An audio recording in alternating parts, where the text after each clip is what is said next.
Hello students, I am Kumar going to discuss part 1 of chapter 14, oscillations of class 11th. The topics to be discussed by me in this video are periodic motion, oscillatory motion, time period and frequency, displacement, and in last, periodic functions. First of all, periodic motion. आवर्त गति. If a body repeated its motion either on a straight line or in a circle after fixed time interval, it is called periodic motion. जब कोई कण या पिंड किसी सरल रेखा पर या वृत्त में अपनी गति को एक निश्चित समय अंतराल के बाद बार बार दोहराता है तो उस गति को आवर्त गति पीरियोडिक मोशन कहा जाता है. Right down this definition of periodic motion. If a body repeats its motion after a fixed time interval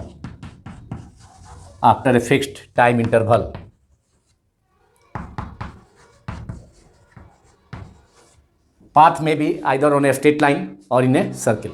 दोनों हो सकता है. स्ट्रेट लाइन पर भी बॉडी का मोशन हो सकता है, इक्वल टाइम इंटरवल के बाद बार बार दोहराया जा सकता है, और सर्किल में भी बॉडी का मोशन एक फिक्स टाइम इंटरवल के बाद दोहराया जा सकता है. तो if a body repeats its motion after a fix time interval, it is called periodic motion.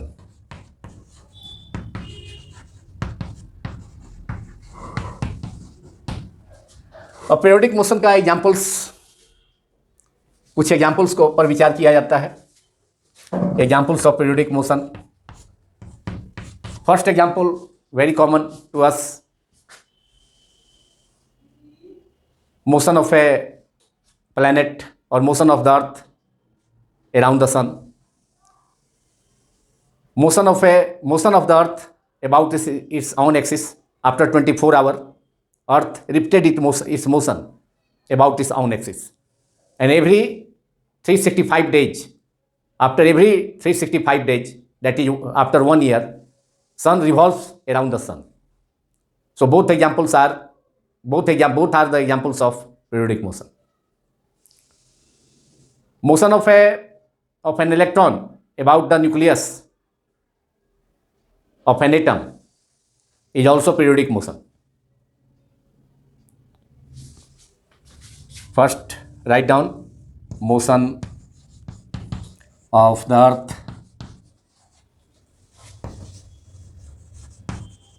around the sun.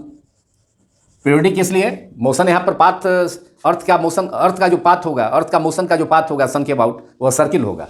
लेकिन एवरी 365 डेज के बाद, 1 ईयर के बाद, अर्थ अपने मोशन को रिपीट करेगा. सन के अबाउट अपने मोशन को अर्थ का मोशन सन के अबाउट हर प्रत्येक 365 डेज के बाद 1 ईयर के बाद रिपीट होगा. The motion of the earth around the sun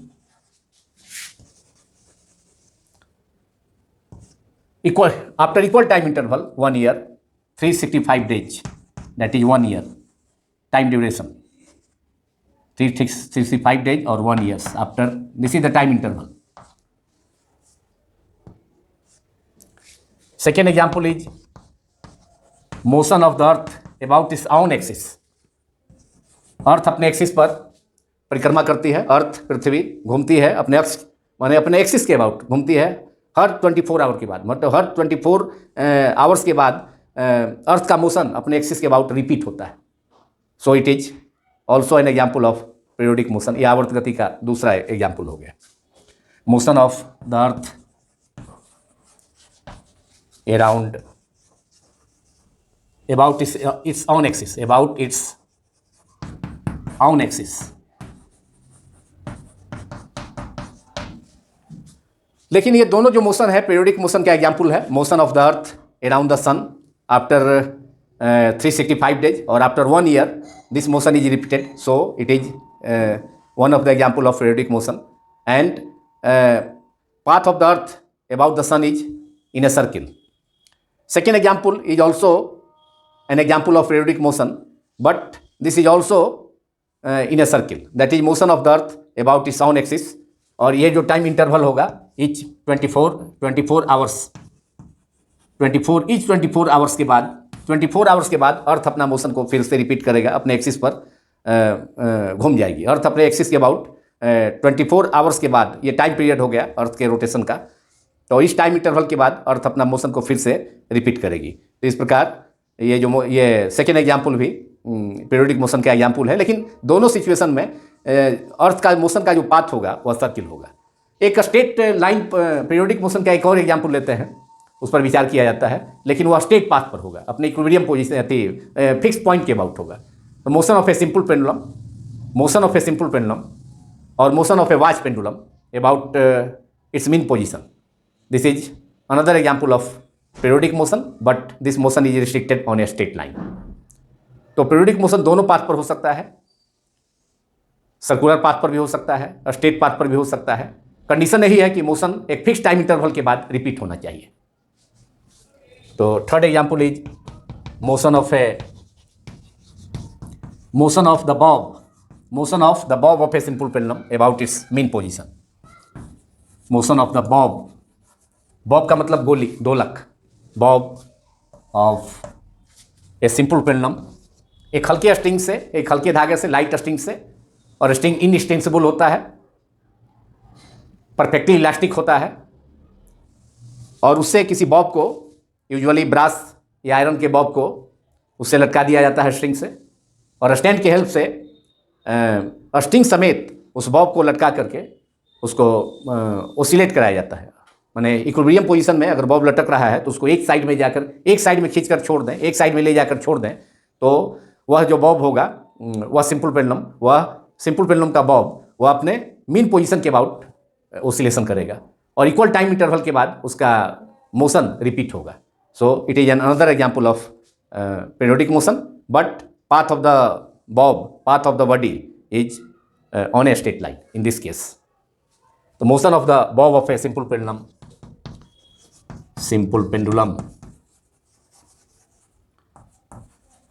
about its mean position, about its fixed point, which is mean position. Usually mean position of the straight line is the middle point of the straight line. Straight line का जो middle point होता है, centre straight line का जिस पर कि particle या body या बॉब मोशन परफॉर्म करेगा, तो उस स्ट्रेट लाइन के मिड पॉइंट को यूजुअली फिक्स पॉइंट सपोज किया जाता है।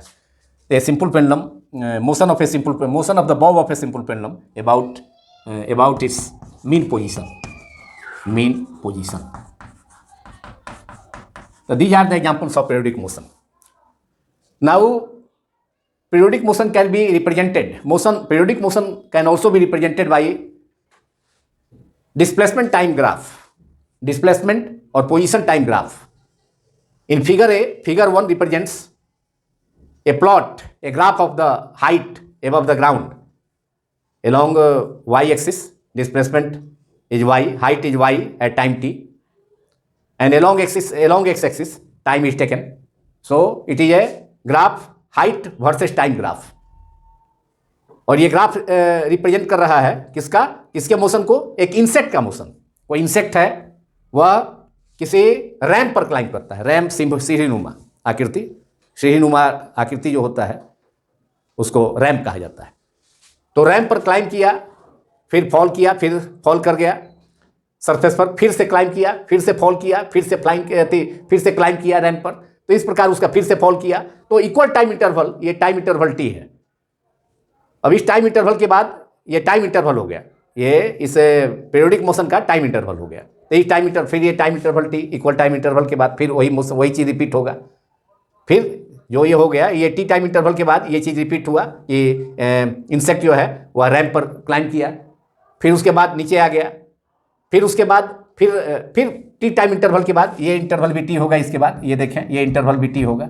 इसके बाद फिर से क्लाइंब करेगा रैंप पर, फिर से डाउन हो गया और फिर से उसका मोशन अपने रिपीट करेगा, फिर इक्वल टाइम इंटरवल में, फिर ये उसका न्यू पोजीशन, फिर से वो क्लाइंब कर गया।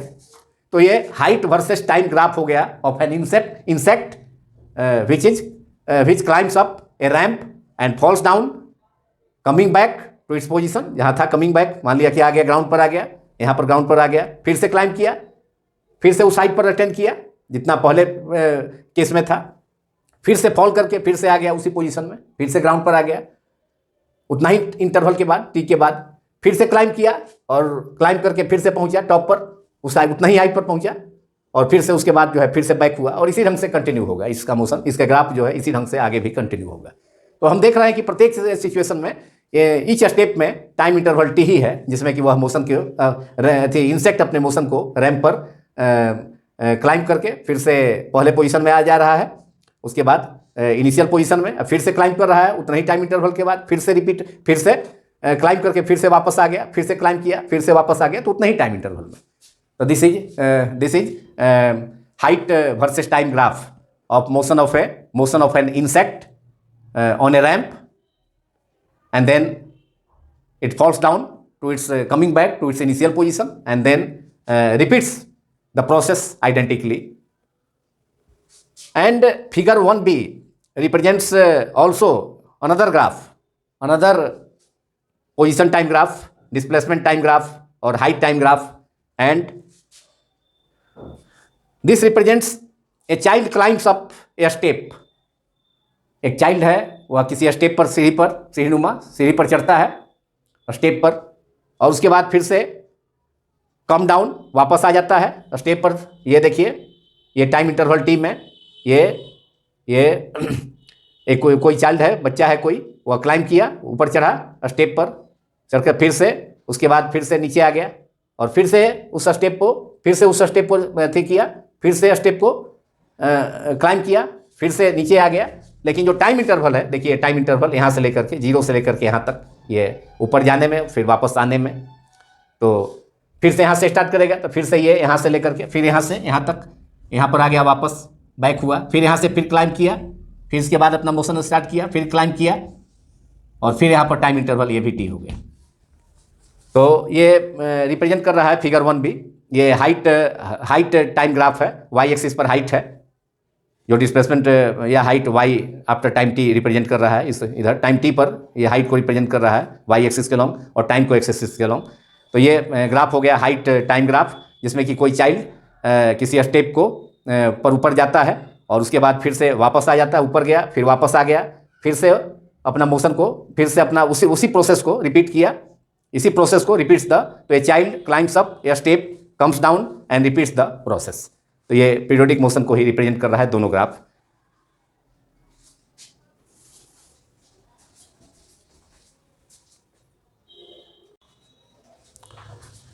नाउ ऑसिलेटरी मोशन, हिंदी में दोलनी गति।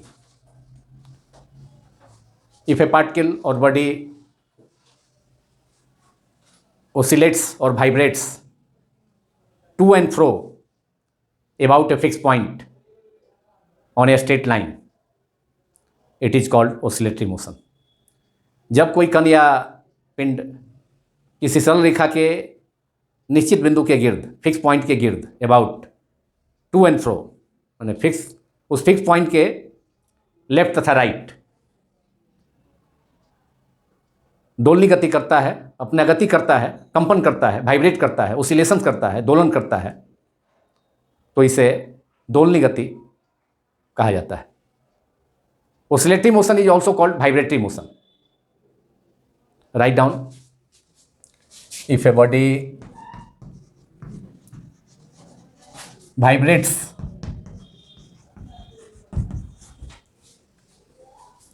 To and fro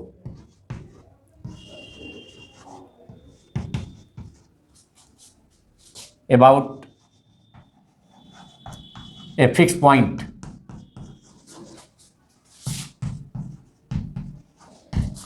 on a straight line,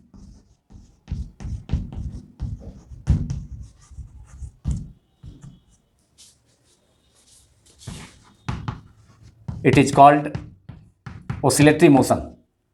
It is also known as it is also called vibratory motion. It is called oscillatory motion or vibratory motion.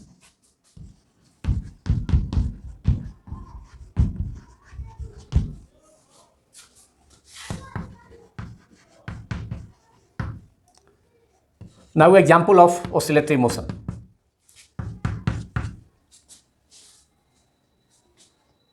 Motion of a simple pendulum about its equilibrium position. ये periodic motion का भी example है और oscillatory motion का भी example है. Periodic motion के भी एग्जाम्पल में उसको मैंने बतलाया और ओसिलेटरी मोशन का भी एग्जाम्पल है. The motion of a simple pendulum. Simple pendulum में उसका सिंपल पेंडुलम का बॉब जो स्ट्रिंग से अटैच्ड होता है वह मोशन करता है एक अपने फिक्स पॉइंट के अबाउट. उसके फिक्स पॉइंट के टू एंड फ्रो मोशन करता है, फिक्स पॉइंट के लेफ्ट भी और फिर राइट भी. तो motion of a simple pendulum about its equilibrium position और about its fix point. Equilibrium position अपने संतुलन बिंदु के गिर्द के अबाउट मोशन होगा along a straight line, along a straight path. The motion of a simple pendulum about its equilibrium position. लेकिन oscillatory motion में जो बॉडी का मोशन होगा वह फिक्स पॉइंट या इक्विलिब्रियम पोजीशन के अबाउट होगा, टू एंड फ्रो होगा, लेकिन स्ट्रेट पाथ पर, नियरली स्ट्रेट पाथ पर होगा. इसमें सर्कुलर पाथ, ऑसिलेटरी मोशन कभी सर्कुलर पाथ पर नहीं हो सकता है. This is the basic difference between oscillatory motion and periodic motion. Now second example is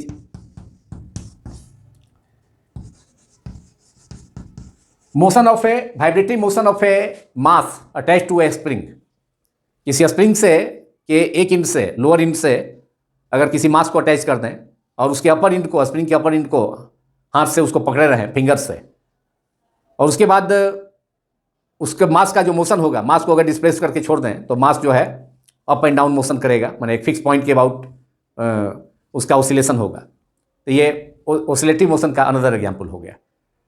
the mass attached to one end of a string, one end of a spring and it vibrates about equilibrium position is another example of oscillatory motion. Motion of a mass attached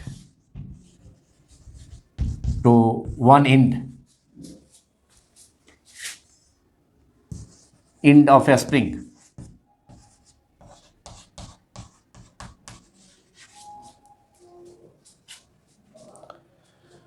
अगर किसी spring को किसी support से भी horizontal direction में, horizontally भी अगर उसको अगर किसी सपोर्ट से उसको अटैच टाइट किए हुए हैं और दूसरे एंड से किसी मास अटैच है और मास को अगर एक साइड में, अगर हॉरिजॉन्टल डायरेक्शन में एक साइड में अगर खींच करके छोड़ दें, स्ट्रेच करके छोड़ दें, तो उस सिचुएशन में भी उस ब्लॉक का वो जो मास होगा, मास का मोशन वह फिक्स पॉइंट के about to and fro motion होगा, मतलब बैक एंड फोर्थ मोशन होगा. ये भी ऑसिलेटरी मोशन का एग्जांपल होगा.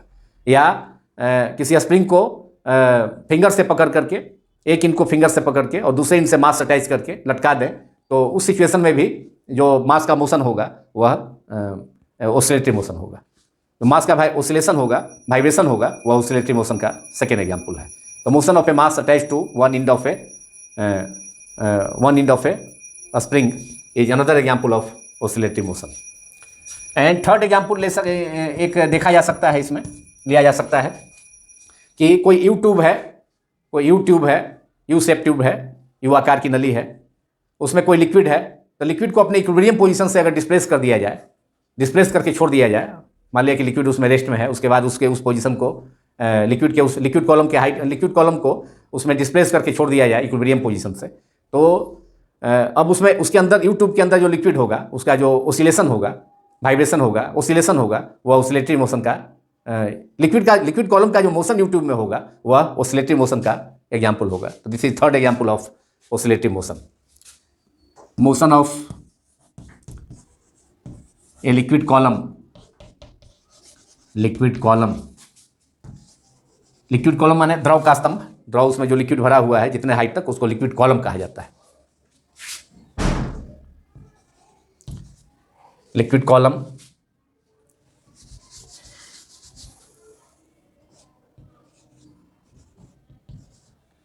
Motion of a liquid column inside a U tube, U shape का ट्यूब अगर है, उसमें नली है, motion of a liquid column inside a U tube when it is displaced from its equilibrium position. Rest में liquid रखा हुआ है, उस पोजीशन को डिस्प्लेस कर दें, वहां से उसको डिस्टर्ब कर दें, when it is disturbed or displaced, disturbed when it is disturbed from its equilibrium position, when it is disturbed or displaced from its equilibrium position। Equilibrium का मतलब रेस्ट पोजीशन, लिक्विड का यू ट्यूब के अंदर liquid है, उसके rest position से उसको displace कर दें या उसको डिस्टर्ब कर दें, उसके उस पोजीशन, इनिशियल पोजीशन को, तो उसका जो मोशन होगा, लिक्विड कॉलम का मोशन यू ट्यूब के अंदर होगा, वो लिक्विड कॉलम ऑसिलेट करेगा उस यू ट्यूब के अंदर में। तो this is another example of oscillatory motion when it is the motion of a liquid column inside a U tube when it is disturbed और displaced from its equilibrium position. I think oscillatory motion and its examples are clear to all of you.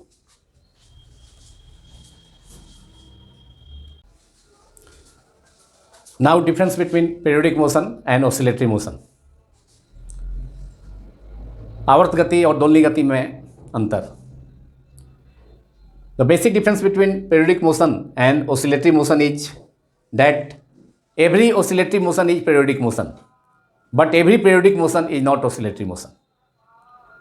प्रत्येक oscillatory motion, प्रत्येक दोलनी गति वह periodic motion है, आवर्त गति है, लेकिन प्रत्येक आवर्त गति, प्रत्येक periodic motion वह oscillatory motion नहीं होगा। अभी दोनों के एग्जाम्पल्स को हमने डिस्कस किया, periodic motion को भी, डिफिनीशन को भी, oscillatory motion को भी डिफाइन किया, एग्जाम्पल्स को भी डिस्कस किया, लेकिन दोनों में एक कॉमन एग्जाम्पल था, motion of a simple pendulum या motion of the bob of a simple pendulum. ये दोनों में कॉमन एग्जाम्पल था। मतलब सिंपल पेंडुलम का बॉब का मोशन फिक्स टाइम इंटरवल में उसके फिक्स पॉइंट इक्विलिब्रियम पोजीशन से इक्वल टाइम इंटरवल में रिपीट होता है उसका मोशन। और चूंकि यह मोशन फिक्स टाइम इंटरवल में परफॉर्म होता है, लेकिन स्ट्रेट पाथ पर परफॉर्म होता है, स्ट्रेट लाइन में। Motion of the bob of a simple pendulum वह सर्कुलर पाथ में फॉलो नहीं होगा, सर्कुलर पाथ में परफॉर्म नहीं होगा, लेकिन पीरियोडिक मोशन सर्कुलर पाथ में भी परफॉर्म हो सकता है और स्ट्रेट पाथ पर भी, स्ट्रेट लाइन में भी या स्ट्रेट पाथ पर भी पाथ पर भी परफॉर्म हो सकता है। तो this is the basic difference. Every oscillatory motion is periodic motion. चूंकि प्रत्येक जो ऑसिलेटरी मोशन है, प्रत्येक जो दोलनी गति है, वह फिक्स टाइम इंटरवल में तो परफॉर्म होगा ही, अपने इक्विलिब्रियम पोजीशन, अपने मीन पोजीशन के अबाउट प्रत्येक बॉडी का ऑसिलेटरी मोशन में वाइब्रेशन होगा, ऑसिलेशन होगा, लेकिन वह फिक्स टाइम इंटरवल में भी होगा। So every oscillatory motion is vibratory motion, but every vibratory motion is not oscillatory motion. जैसे कि अर्थ का मोशन है, motion of the earth around the sun, it performs on a circular path, so it is an example of periodic motion, but it is not an oscillatory motion. क्योंकि oscillatory motion में equilibrium position या fix point के about back and fourth motion होना चाहिए, उसमें circle में motion नहीं होगा। बैक एंड फोर्थ मोशन तभी होगा जब वो स्ट्रेट पाथ पर होगा।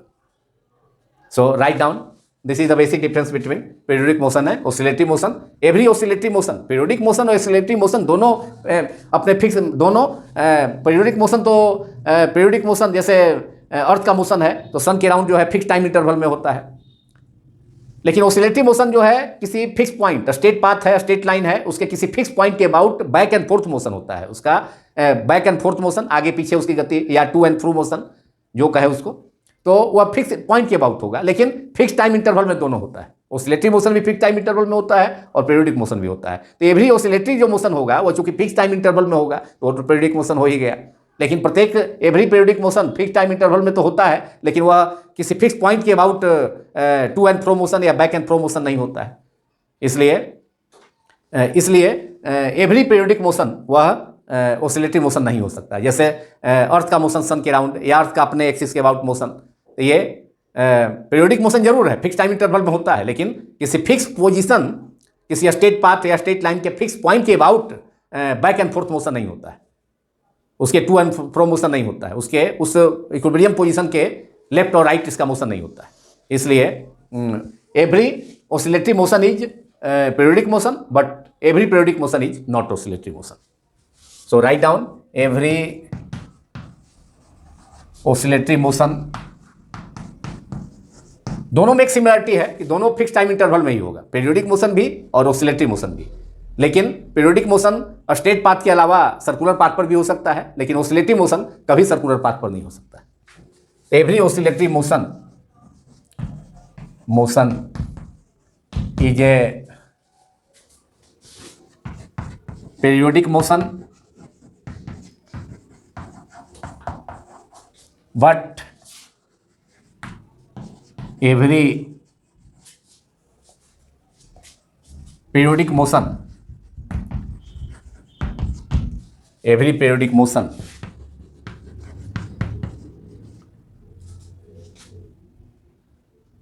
cannot be, every periodic motion cannot be oscillatory motion. Motion of a simple pendulum about इस इक्विलिब्रियम पोजीशन, ये पीरियोडिक भी है, दोनों का एग्जांपल हो जाएगा, पीरियोडिक मोशन का भी और ऑसिलेटरी मोशन का। लेकिन motion of the earth around the sun या motion of the earth about its own axis, ये ऑसिलेटरी मोशन का एग्जांपल नहीं हो सकता, केवल पीरियोडिक मोशन ही होगा। So every periodic motion may और may not be, may be periodic and may not be periodic. तो every periodic motion may be periodic, every periodic motion may be oscillatory, may be any periodic motion may be oscillatory motion, but every periodic motion cannot be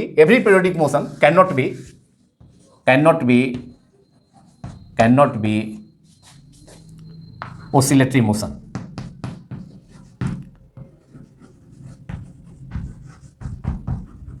A particular periodic motion may be oscillatory, but a particular, जैसे कि motion of a simple pendulum about its equilibrium position, but a particular periodic motion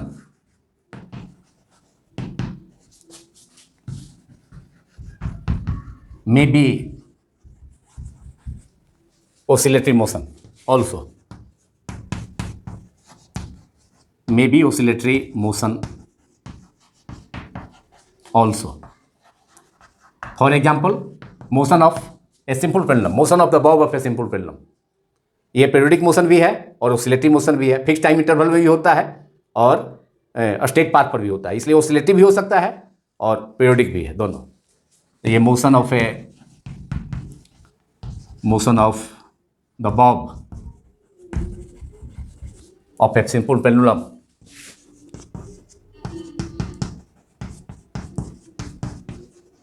about its equilibrium position or mean position.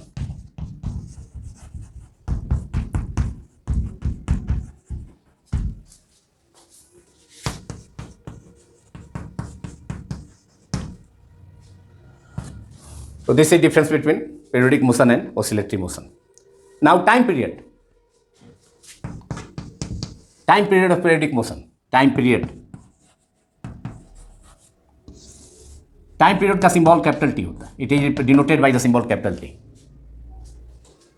This is the time interval in which a body repeats its motion, और time taken by a body to complete one vibration और one oscillation, one complete oscillation और one vibration is called time period.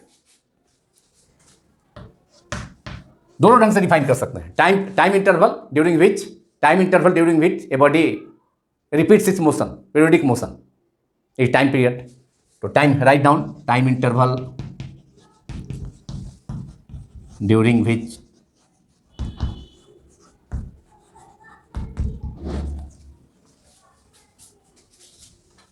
a particle or body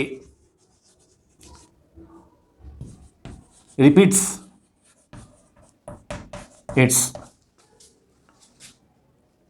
periodic motion or oscillatory motion or vibratory motion, periodic or oscillatory motion is called time period, is called time period. And second definition is time taken by a body to complete one revolution or one rotation or one oscillation. यहाँ oscillation है या और one vibration. Time taken by a body to complete one oscillation is called time period of the oscillatory motion or vibratory motion. Total time taken by a body or particle to complete one oscillations or vibrations,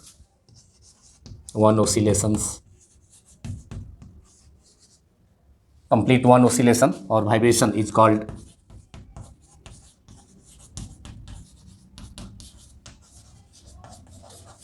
time period of that motion is called time period.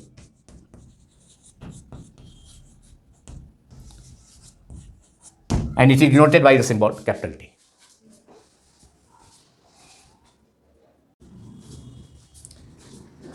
Now frequency.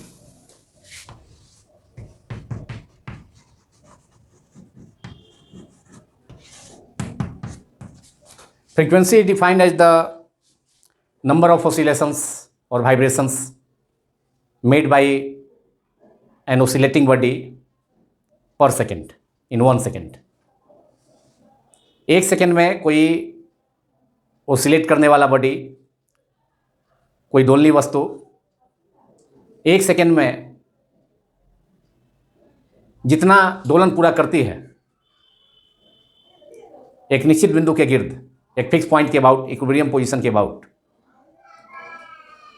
तो उस संख्या को, उन दोलनों की संख्या को 1 second में दोलनी वस्तु द्वारा पूरा किए गए दोलनों की संख्या, ऑसिलेशंस की संख्या, उसको फ्रीक्वेंसी कहा जाता है.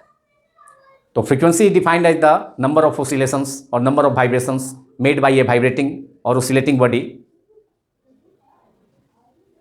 अबाउट इट्स फिक्स पोजीशन और about its equilibrium position in 1 second.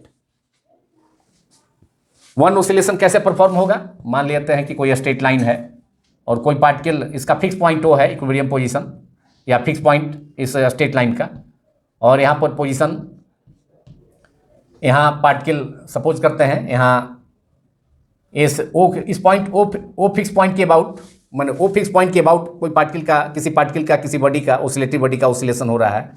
तो मान लिया कि कोई पार्टिकल, कोई बॉडी, ऑसिलेटरी बॉडी ओ से स्टार्ट करके motion, O is the fix point और इक्विलिब्रियम पोजीशन, पहले पार्टिकल यहाँ ऊपर है रेस्ट में, और इसके बाद मोशन परफॉर्म किया, सपोज करते हैं वो चला गया ए पर, राइट साइड में, उसके बाद फिर बैक हुआ ऊपर, फिर यहाँ मोशन फिर चला गया कहाँ पर, बी पर, उतना ही डिस्टेंस से,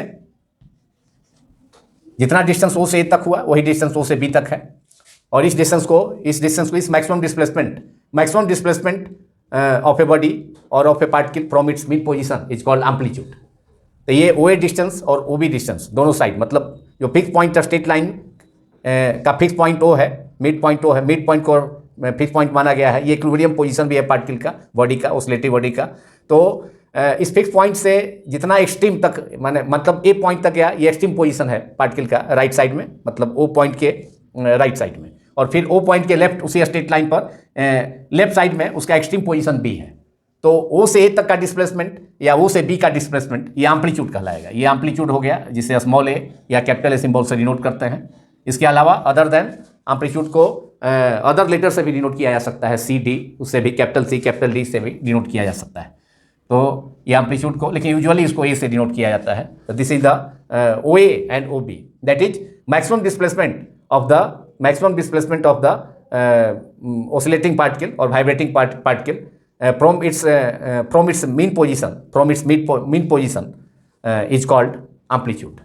तो हम बतला रहे थे कि वन कंप्लीट ऑसिलेशन कब कहा जाएगा। तो मान लिया कि पार्टिकल इस स्ट्रेट लाइन के पोजीशन, वो उसका रेस्ट पोजीशन है, वो उसका इक्विलिब्रियम पोजीशन है बॉडी का, वह उसे मोशन स्टार्ट करके ओ तक पहुंचा, ए तक पहुंचा एक्सट्रीम पर, और फिर यहाँ से बैक होकर के ओ होते हुए बी तक पहुंच गया लेफ्ट साइड में, और फिर वापस ऊपर पहुंचा। तो इसको वन कंप्लीट ऑसिलेशन कहेंगे। और वन कंप्लीट ऑसिलेशन में जो time taken by the oscillating body to complete one oscillation is called time period, जिसे मैंने अभी इसके पहले डिस्कस किया टाइम पीरियड को। और यह वन कंप्लीट ऑसिलेशन में माने एक सेकेंड में कितना कंप्लीट ऑसिलेशन किया जाएगा उस बॉडी के द्वारा, ऑसिलेटिंग बॉडी के द्वारा, अपने फिक्स पॉइंट के अबाउट ऑसिलेशन हो रहा है, ओ के अबाउट ऑसिलेशन हो रहा है, तो फिक्स पॉइंट के कोई ऑसिलेटिंग बॉडी अपने फिक्स पॉइंट के अबाउट ऑसिलेशन पूरा करके, ऑसिलेशन करके 1 सेकेंड में जितना ऑसिलेशन पूरा करेगा, तो number of oscillations performed by the made by the oscillating body in 1 second is called frequency. Write down definition, जिसको मैंने एक्सप्लेन भी किया वन कंप्लीट ऑसिलेशन कैसे हो गया, और इसी क्रम में एम्पलीट्यूड को भी डिफाइन किया। ये डिस्टेंस ओ ए और ओ बी एम्पलीट्यूड हो गया, that is maximum displacement of a body, oscillating body और a vibrating body, either side of its midpoint, either side of the midpoint of the straight line is called amplitude. So amplitude is the maximum displacement from the fixed point. So frequency is total number of oscillations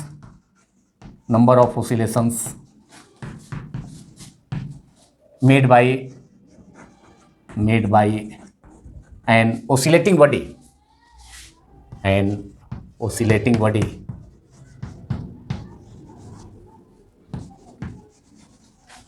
per second in 1 second, और per second in 1 second, और per second भी इसको कहा जा सकता है, is called frequency, is called the frequency of the vibrating body. Number of oscillations made by an oscillating body in 1 second in oscillatory motion or vibratory motion is called frequency.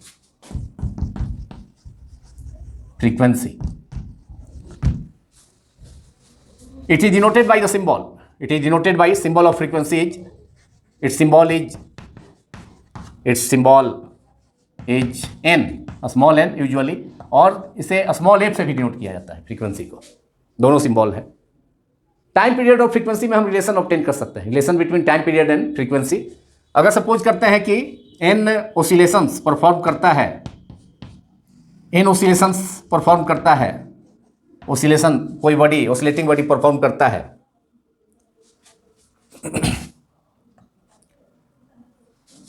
A body performs an oscillation, अगर T time में अगर 1 oscillation पूरा करता है, तो n oscillations माने T time में अगर ऑसिलेशंस बॉडी पूरा करता है, एक ऑसिलेशन पूरा करता है, तो टाइम पीरियड और फ्रीक्वेंसी में रिलेशन जो होता है, टाइम पीरियड का ये फ्रीक्वेंसी जो होगा टाइम पीरियड का उल्टा होगा, रेसिप्रोकल होगा। तो अगर हम सपोज करते हैं कि टी सेकेंड में कोई बॉडी, ऑसिलेटिंग बॉडी एक ऑसिलेशन पूरा करता है, तो number of oscillations made by the particle in 1 second is called frequency. तो अगर टाइम टी में, अगर in time T second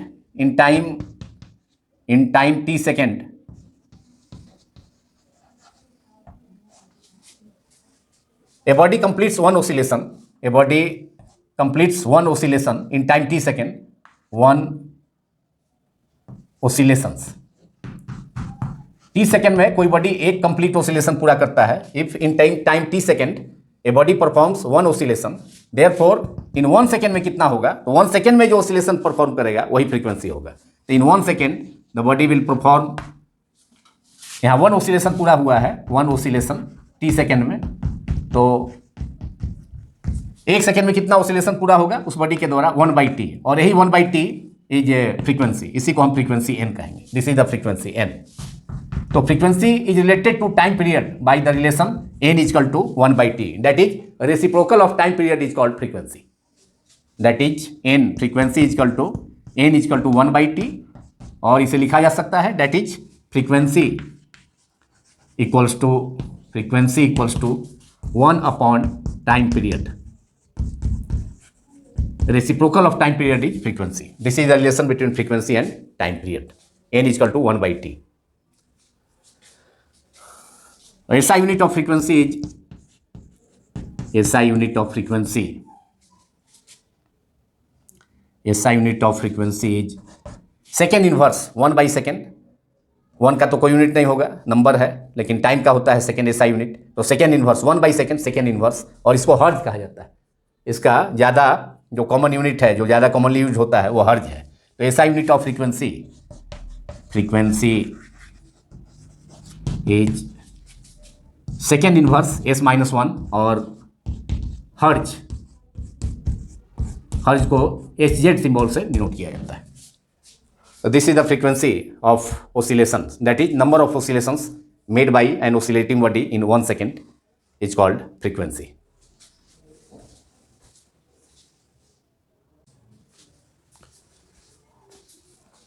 Now displacement. It is defined as the distance traveled by an oscillatory particle or body at any instant, that is at any time, from its mean position or equilibrium position. It is called displacement. That is, in other words, we can say displacement of a particle, oscillating particle or body, is its change in position at any time, at any instant, from its mean position or equilibrium position, that is from the position of rest. किसी समय, किसी क्षण, किसी fix point, किसी equilibrium position, संतुलन की स्थिति या निश्चित बिंदु से किसी दोलन करने वाले कण या पिंड का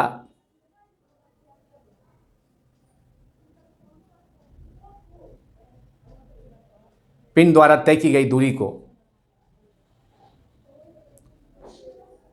उस कण का विस्थापन, उस कण या पिंड का विस्थापन कहा जाता है.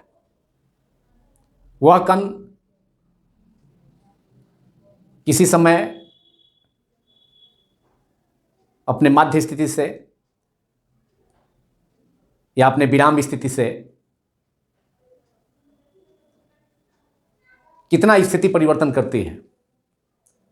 जितना स्थिति परिवर्तन वह पार्टिकल करेगा अपने विराम स्थिति से, अपने संतुलन की स्थिति से या अपने साम्यावस्था से, इक्विलिब्रियम की स्थिति से, उस डिस्टेंस को उस समय, किसी खास समय पर जितना समय उसमें उस डिस्टेंस को कवर करने में लगा, तो उस समय उसका, उस कण का, उस पिंड का विस्थापन होगा निश्चित बिंदु से. तो किसी कण का या किसी पिंड का, दोलन करने वाले कण या पिंड का अपने माध्य स्थिति से या अपने संतुलन की स्थिति से, अपने इक्विलिब्रियम की स्थिति से किसी समय तय की गई दूरी को उस कण का विस्थापन, उस कण या पिंड का विस्थापन कहा जाता है. Now write down it, the definition of displacement. The distance traveled by an oscillating particle or body at any instant, किसी समय पर, from its equilibrium or mean position is called the displacement of the particle at that instant. उस समय पर जिस समय पर हम उसके मौसम, जिस समय पर उसके डिस्प्लेसमेंट को, जितना समय उसको डिस्प्लेसमेंट कवर करने में लगा अपने मीन पोजीशन से, तो उस समय पर उसका डिस्प्लेसमेंट कहा जाएगा. उस पार्टिकल का कितना डिस्टेंस वो कवर किया. The distance travelled by an oscillating particle और an oscillating body at any instant from its equilibrium और मीन पोजीशन. इक्विलिब्रियम पोजीशन का मतलब रेस्ट पोजीशन से, जहाँ फिक्स पोजीशन जहाँ पर था उसका इनिशियल पोजीशन, वहाँ से कितना डिस्टेंस कवर किया, कितना डिस्टेंस मूव किया वह पार्टिकल, ओसिलेटिंग पार्टिकल और बॉडी एक पार्टिकुलर टाइम में, जितना समय उसको लगा, जितने समय में वह अपने माध्य स्थिति से, अपने इक्विलिब्रियम पोजीशन से डिस्प्लेस हुआ इतने समय में, वह डिस्टेंस उस पार्टिकल, उस बॉडी पार्टिकल और बॉडी द्वारा तय किए गए डिस्टेंस, तय की गई दूरी को, चूँकि वह दूरी एक पार्टिकुलर डायरेक्शन में होगा इसलिए यह डिस्प्लेसमेंट है। एक खास डायरेक्शन में, एक पार्टिकुलर डायरेक्शन में उसका डिस्टेंस कवर पार्टिकल करेगा, इसलिए इसको डिस्प्लेसमेंट कहेंगे। That is in other words the change in position of the particle from it's mean position in the given time, एक खास समय में, इज इट्स डिस्प्लेसमेंट। ये उस पार्टिकल का, ऑसिलेटिंग पार्टिकल और बॉडी का चेंज इन पोजीशन होगा एक खास दिए गए समय में, in a fix time, in a given time. तो मीन पोजीशन से, जो उसका रेस्ट पोजीशन है, माध्य स्थिति है या इक्विलिब्रियम की स्थिति है, जहाँ पर पार्टिकल पहले सिचुएटेड था, और उस पोजीशन से कितना डिस्टेंस कवर कर गया एक पार्टिकुलर डायरेक्शन में, उसको, उस डिस्टेंस, जितना पार्टिकुलर डायरेक्शन में वह पार्टिकल और बॉडी डिस्टेंस मूव किया, उसे हम डिस्प्लेस, उस पार्टिकल का उस पार्टिकुलर टाइम पर, उस खास समय पर डिस्प्लेसमेंट कहेंगे, उसे डिस्प्लेसमेंट कहा जाता है। और डिस्प्लेसमेंट दोनों तरह का हो सकता है, दो टाइप का हो सकता है। लीनियर डिस्प्लेसमेंट भी हो सकता है और एंगुलर डिस्प्लेसमेंट भी हो सकता है। डिस्प्लेसमेंट एंगल के रूप में भी हो सकता है। तो displacement, linear displacement is vector quantity, angular displacement is also a vector quantity. जैसे कि एग्जाम्पल फिगर 1 में रिप्रेजेंट, डायग्राम में रिप्रेजेंट किया गया है, जिसमें कि एक ब्लॉक है जिसका मास स्मॉल m है और वह स्ट्रिंग के एक एंड से कनेक्टेड है, जबकि स्ट्रिंग का दूसरा एंड एक रिजिड वाल से कनेक्टेड है। एक रिजिड वाल से इसका, ये रिजिड सपोर्ट है, वाल है, उससे स्प्रिंग का दूसरा एंड कनेक्टेड है। अब इस पार्टिकल का मोशन एक फ्रिक्शनलेस स्मूथ सरफेस पर अगर पार्टिकल को डिस्प्लेस किया जाए, मोशन कराया जाए, तो इसका डिस्प्लेसमेंट हम देखेंगे, डिस्प्लेसमेंट इसका हम देखेंगे इस फिक्स पोजीशन से, यहाँ से देखेंगे, वाल से, वाल यहाँ फिक्स सपोर्ट है, फिक्स पोजीशन है। अब यहाँ इस ब्लॉक को अगर दाएं साइड में, राइट साइड में अगर डिस्प्लेस किया जाता है, उसको पुल किया जाता है दाएं साइड में, तो इसका डिस्प्लेसमेंट कितना होगा इस ब्लॉक का, जिसका मास m है, इसके ब्लॉक के जो है, ब्लॉक का जो मिड पॉइंट है, मिड पोजीशन है, वहाँ तक का हम वहाँ तक देखेंगे इस फिक्स पॉइंट से कितना डिस्टेंस कवर किया ब्लॉक। तो यहाँ यह जो डिस्टेंस होगा वह फिक्स पॉइंट से होगा, इस वाल से होगा। तो ये लीनियर डिस्प्लेसमेंट, यहाँ जो डिस्टेंस होगा ये लीनियर डिस्प्लेसमेंट होगा। यहाँ इस ब्लॉक का जो डिस्प्लेसमेंट है वो लीनियर डिस्प्लेसमेंट है। जो ब्लॉक स्प्रिंग के एक एंड से कनेक्टेड है, जबकि दूसरा एंड स्प्रिंग का वाल से कनेक्टेड, वर्टिकल वाल से कनेक्टेड है। तो यहाँ से ये फिक्स पोजीशन यही हुआ, ये वाल का पोजीशन फिक्स पोजीशन है, और यहाँ से हम ब्लॉक का डिस्प्लेसमेंट देखेंगे किसी पार्टिकुलर टाइम पर। So figure 1 represents A block, figure 1 represents a block attached to a spring, its other end is attached to a fixed wall. The motion of the block can be described in terms of its displacement x from the wall. और किसी particular time पर कितना इसका displacement है, कितना ये distance move किया block जो कि स्प्रिंग से अटैच्ड है, तो उस फिक्स वाल से, उस वाल से उसके डिस्प्लेसमेंट को हम डिस्प्लेसमेंट उसका वाल से हम देखेंगे, और एक पार्टिकुलर टाइम पर, कितने टाइम पर, एक पार्टिकुलर टाइम पर उसका डिस्प्लेसमेंट देखेंगे, लेकिन फिक्स पोजीशन यहाँ वाल होगा, यहाँ से देखेंगे जो फिगर जो फिगर में रिप्रेजेंट किया गया है। और ये लीनियर डिस्प्लेसमेंट होगा इस ब्लॉक का, जो कि एक फ्रिक्शनलेस सरफेस पर मोशन कर रहा है, मोशन कराया जा रहा है इस ब्लॉक का। और दूसरा सिचुएशन है मोशन, यहाँ पर एक सिंपल पेंडुलम है, सिंपल पेंडुलम को एक रिजिड सपोर्ट से लटकाया गया है। मान लिया कि स्टैंड है, लेबोरेटरी में एक स्टैंड, आयरन स्टैंड से उसको सिंपल पेंडुलम को, जिसमें कि एक निग्लिजिबल वेट का, लगभग नियरली वेटलेस स्ट्रिंग से, जो कि परफेक्टली इलास्टिक होता है, इनएक्सटेंसिबल होता है, मतलब उसके लेंथ में कोई चेंज नहीं होगा, बॉब को लटकाने से उसके लेंथ में कोई इंक्रीमेंट नहीं होगा। सो it is called inextensible, string is inextensible and perfectly elastic nearly. A spring is if the simple pendulum, bob of the simple pendulum initially held at this position at rest in equilibrium position, in the vertical position, that is bob is suspended from the rigid support, that is iron stand in the laboratory, suppose in vertical position, bob vertical position में था। अब यहाँ से इसको एक side में, मान लिया कि दाएं साइड में, लेफ्ट साइड में भी ले जा सकते थे, तो अब दाएं साइड में इस पोजीशन पर, मान लिया कि पोजीशन ए पर था पहले, यहाँ पर वर्टिकल पोजीशन में ए पर था, अब इसको डिस्प्लेस करके दूसरे पोजीशन बी पर ले जाया गया। तो यहाँ पर जितना एंगल यहाँ पर ये अब इसका वर्टिकल पोजीशन से न्यू पोजीशन जो सिंपल पेंडुलम का है, तो जितना एंगल से यहाँ पर अब इसका जो डिस्प्लेसमेंट होगा इस बॉब का, उसको हम देखेंगे एंगल के रूप में। वर्टिकल से कितना एंगल से डिस्प्लेस हो गया, this is the angular displacement of the simple pendulum. जब उसका बॉब ए से पोजीशन से बी पोजीशन पर ले जाया गया, उसके बाद उसको रिलीज कर दिया गया, तब ए पॉइंट के अबाउट जो है वह ऑसिलेशन करेगा बॉब सिंपल पेंडुलम। ए पॉइंट जो इक्विलिब्रियम पोजीशन, यही मीन पोजीशन होगा, ये इक्विलिब्रियम पोजीशन यही है, इनिशियल पोजीशन, इसी के अबाउट ये टू एंड फ्रो मोशन करेगा, लेफ्ट और राइट दोनों। इधर भी मोशन होगा, राइट साइड में यहाँ ले जा करके इसको बी पोजीशन पर ले जा करके एक साइड में ले जाकर छोड़ दिए, उसके बाद रिलीज कर दिए, तो उसका मोशन इक्विलिब्रियम पोजीशन ए के दोनों साइड में होगा, बी पर भी होगा, बी तक भी होगा, इधर सी पर भी हो, इधर भी आ सकता है, यहाँ भी बॉब यहाँ पर पहुँच सकता है सी पोजीशन पर, उतना ही एंगुलर डिस्प्लेसमेंट के साथ। तो यहाँ पर हम सिंपल पेंडुलम के मोशन को उसके एंगुलर डिस्प्लेसमेंट के रूप में यहाँ पर हम रिप्रेजेंट कर सकते हैं उसको।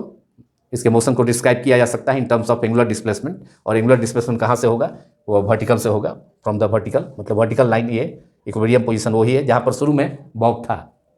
सिंपल पेंडुलम का बॉब जहाँ लटक था, सिंपल पेंडुलम का बॉब गोली या गोलक जहाँ लटक रहा था, उस पोजीशन से वो पोजीशन वर्टिकल पोजीशन है। और यहाँ से हम डिस्प्लेसमेंट इसका देखेंगे, इसके दोनों साइड, लेफ्ट साइड में भी और राइट साइड में भी। यहाँ राइट साइड में इसके पोजीशन को दिखाया गया है थीटा एंगल पर, तो ये इसका एंगुलर डिस्प्लेसमेंट थीटा हो गया। जबकि यहाँ पर इस ब्लॉक का फ्रिक्शनलेस सरफेस पर यहाँ लीनियर डिस्प्लेसमेंट दर्शाया गया है, रिप्रेजेंट किया गया है फिक्स वाल से, जो कि इक्विलिब्रियम पोजीशन है यहाँ पर, ये मीन पोजीशन है या फिक्स पॉइंट है, ये फिक्स वाल यहाँ पर फिक्स पोजीशन है, और यहाँ से इसका डिस्प्लेसमेंट को, लीनियर डिस्प्लेसमेंट को रिप्रेजेंट किया गया है।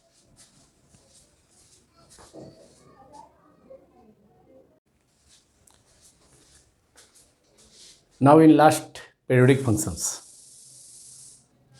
Periodic functions are the functions which are used to represent periodic motion. Those functions which are used to represent periodic motions are called periodic functions. Periodic functions are those functions which repeat after equal time interval. वैसे function, वैसे फलन जो periodic motion को represent करने के लिए, निरूपित करने के लिए प्रयुक्त किए जाते हैं, उपयोग में लाए जाते हैं, उन्हें पीरियोडिक फंक्शन, आवर्त फलन कहा जाता है।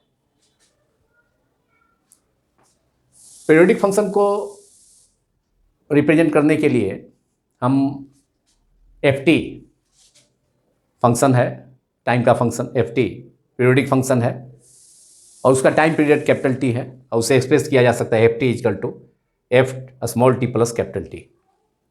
अब यहाँ t टाइम पीरियड है। अब t पीरियड के बाद यह फंक्शन हमेशा रिपीट हो सकता है।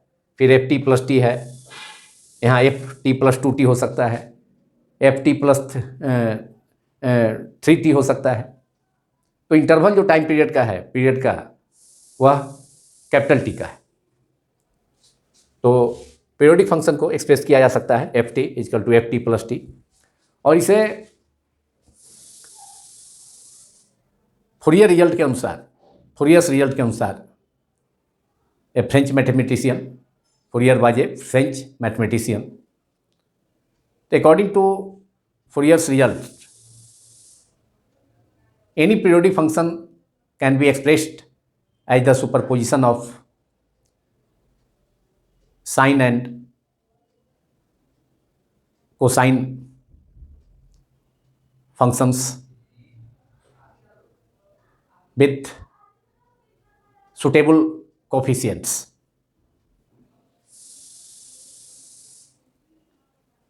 So periodic function can be expressed as independently as in form of sine or cosine terms. That is, ft can be expressed as a cos omega t or a sine omega T और b sine omega t, coefficient change कर सकते हैं।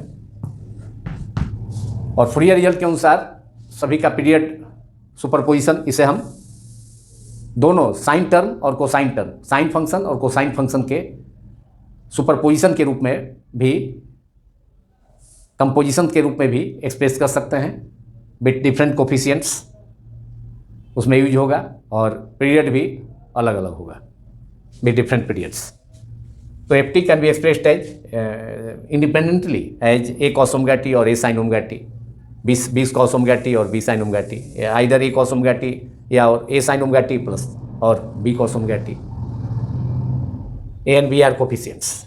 Now using the Fourier's result, we can express, according to Fourier results, we can express periodic function ft as according to Fourier results, जिसमें कि periodic function को हम sign और cosine functions के superposition के रूप में विद डिफरेंट पीरियड्स एक्सप्रेस कर सकते हैं with different coefficients, with suitable coefficients use करके। According to Fourier's result,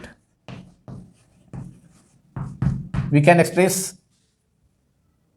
periodic function ft as ft equals to a sin omega t, sine और कोसाइन दोनों फंक्शंस के, दोनों टर्म्स के सुपरपोजिशन के रूप में with suitable coefficients a and b choose करते हैं यहाँ। तो a sine omega T plus b cos omega t. तो साइन और कोसाइन टर्म्स के कोफिशिएंट रहते हैं, सुपरपोजिशन के रूप में एक्सप्रेस किया जा सकता है पीरियोडिक फंक्शन को। नाउ इसे हम इक्वेशन 1 सपोज किया है करते हैं। Now let a equal to D cos phi, यहाँ फाई फेज एंगल है, फेज एंगल, फेज कहा जाता है phase representing the stage of position and direction of an oscillating particle। और फेज को एक्सप्रेस किया जाता है एंगल के टर्म में और टाइम के टर्म में। एंगल और टाइम के टर्म में, एंगल एंड टाइम के टर्म में, एंगल एंड टाइम के टर्म्स में फेज को रिप्रेजेंट किया जा सकता है। फेज जिसे हिंदी में कला कहा जाता है, और phi is the phase angle, कला कोण। तो as D cos phi is let a equal to D cos phi and b equals to d sin phi, then we can represent equation 1 as, equation 1 can be written as, then ft is equal to, then ft is equal to, we have ft periodic function which is the function of time। इसको independently ft को केवल sine term के रूप में भी coefficient के साथ, coefficient के मल्टीपुल के साथ एक्सप्रेस कर सकते हैं, सिंगल टर्म साइन और कोसाइन के टर्म में भी, या फोरियर रिजल्ट्स के अनुसार साइन टर्म, साइन फंक्शन और cosine function with suitable coefficients के सुपरपोजिशन सम के रूप में भी एक्सप्रेस किया जा सकता है, जैसा कि इक्वेशन 1 में किया गया है। तो F T becomes now D cos a is putting a equal to a in place of a we can write D cos phi, और इसे हम 2 मान लें। लेट जो सपोज किया गया है D sine phi, a equal to D cos phi and B equal to D sine phi, उसको 2 मान लिया गया। तो अब इक्वेशन 1 को एक्सप्रेस किया जा सकता है with the help of 2, equation 2, F two equal to D cos phi into sine omega T plus B D sine phi into cos omega T, और ये हो जाएगा D sine omega T into cos phi plus cos omega T into sine phi, that is D sine omega T plus phi. ये function, ये periodic function F T equal to D sine omega T plus phi. This is equation number 3। Now we can obtain the amplitude where D is the resultant amplitude, D is the amplitude, resultant amplitude. ये coefficient A और B था, उसका resultant जो है coefficient, इसे amplitude कहा जा सकता है, वो कैपिटल डी है। Where D is the resultant amplitude और resultant coefficient, D is the resultant amplitude और resultant coefficient of sine and cosine function, दोनों का कम्बिनेशन के बाद एम्पलीट्यूड। अब यहाँ रिजल्टेंट हम डी एम्पलीट्यूड मालूम कर सकते हैं, तो उसके लिए इक्वेशन 1 और 2 को स्क्वायर करके ऐड कर देंगे, that is D square sine square five and D plus D square. Equation 2 का ए है, ये 2a एंड 2b दोनों को स्क्वायर करके ऐड कर देंगे, तो d square sine square five plus D square cos square five equal to A square plus B square. तो squaring and adding after equation 2 we get squaring and adding equation 2a and 2b दोनों को 2 से represent किए हैं, तो एक को a मान लें दूसरे को b मान लें। तो squaring and adding equation 2a and 2b we get D square sine square five plus D square cos square five equals to L H S को एल एच एस में स्क्वायर करके ऐड करेंगे, R H S को R H S में, इधर हो गया L H S में ए स्क्वायर ए का होल स्क्वायर प्लस बी का whole square that is A square plus B square, और यहाँ डी स्क्वायर कॉमन हो जाएगा। इक्वेशन 2a और 2b को, ये 2a है और ये 2b है, दोनों को इक्वेशन 2 से ही रिप्रेजेंट किया गया है, तो स्क्वायर करके दोनों साइड में ऐड कर दिए, तो यहाँ डी स्क्वायर कॉमन हो जाएगा और डी स्क्वायर कॉमन हो गया, sine square five plus cos square five equals to A square plus B square and sine square five plus cos square five equal to 1, therefore d square is equal to d square into 1 is equal to a square plus b square, that is d square is equal to a square plus b square, therefore resultant amplitude or resultant coefficient capital D is root under a square plus b square। ये result हो गया equation number 4। और tan five भी phase angle को भी हम obtain कर सकते हैं, तो उसके लिए ये b equal to D sine five और a equal to D cos five, तो d sine five by D cos five मैंने 2b में 2a से डिवाइड कर देंगे तो ये रिजल्ट मिल सकता है। तो now D sine five by D cos five equal to b by A, now D sine five upon D cos five equal to b by A, b upon A, D sine five ये b के equal है और D cos five ए के equal है, तो d sine five by D cos five b upon A, d से d cancel हो गया, तो tan five equal to b by a, result आ गया tan five equal to b by a, therefore five equal to we can write five equal to tan inverse B upon a, ये equation number 5 हो गया। tan five equal to b by a, therefore we can obtain phase angle five as B upon tan inverse B upon A, this is the result. इस पर problem भी solve कर सकते हैं। अगर कोई फंक्शन एफ टी दिया हुआ है, यहाँ पर अगर एफ टी दिया हुआ है, कोई डिस्प्लेसमेंट है एफ टी के जगह पर एक्स है, अगर वह टाइम का फंक्शन है और उसे एक्सप्रेस किया गया है 8 sign omega T plus 6 cos omega T, ये पीरियोडिक फंक्शन है जिसे एक्स के टर्म में एक्सप्रेस किया गया है, एक्स डिस्प्लेसमेंट के टर्म में। तो x is the displacement of a particle at time t which is represented by the combination of sine and cosine function 8 sin omega t plus 6 cos omega t। find the resultant amplitude, यहाँ पर a amplitude है, coefficient यहाँ जो है, और ये इसको suppose किया जाए a, इसको सपोज करते हैं b, इसको एक्सप्रेस किया जा सकता है xt को a sin omega t plus b sin omega t। तो कैलकुलेट एक छोटा सा प्रॉब्लम इस पर, तो इस रिजल्ट पर जो हमने ऑब्टेन किया है d equal to root under resultant amplitude और resultant coefficient d equal to root under a square plus B square, तो उसी पर यहाँ ए के जो सपोज ए के जगह पर 8 है, ये पोजीशन है तो 8 मीटर हो सकता है, और बी इजकल टू 6 मीटर, ये एम्पलीट्यूड ही है, बी इजकल टू 6 है, तो इसका रिजल्टेंट मालूम करना है, रिजल्टेंट एम्पलीट्यूड। तो रिजल्टेंट एम्पलीट्यूड हो जाएगा डी इजकल टू, वहाँ फार्मूला है d equal to root under a square plus B square, या रिजल्टेंट एम्पलीट्यूड सी मान लें, सी भी माना जा सकता है, तो a square plus B square that is root under 8 square plus 6 square that is root under 8 square is 64 plus 36 root hundred means 10, that is resultant amplitude of this periodic function जो which is displacement है, ये function of time, ये displacement है time के function के रूप में express किया गया है, तो D equal to root under 100 that is 10। Displacement है, अगर मीटर में एक्सप्रेस किया जाए तो यूनिट मीटर हो जाएगा, सेंटीमीटर में होगा तो सेंटीमीटर हो जाएगा। तो उस जो रिजल्ट हमने ऑब्टेन किया D equal to resultant displacement D और रिजल्टेंट एम्पलीट्यूड डी और रिजल्टेंट कोफिशिएंट D=√A² + B²। उस रिजल्ट पर ये प्रॉब्लम, छोटा सा प्रॉब्लम, इसको मैंने सॉल्व किया। तो D= रिजल्टेंट डिस्प्लेसमेंट हो गया, अब या रिजल्टेंट एम्पलीट्यूड D=10। अब यूनिट जो भी हो, डिस्प्लेसमेंट है तो मीटर हो सकता है, सेंटीमीटर हो सकता है, तो उसी के अनुसार ये इसका यूनिट भी होगा। तो रिजल्टेंट एम्पलीट्यूड 10। और इसी के साथ ये पार्ट जो कि फर्स्ट पार्ट था चैप्टर 14 क्लास 11 ओसिलेशंस का, दोलन का, समाप्त होता है। Thank you very much.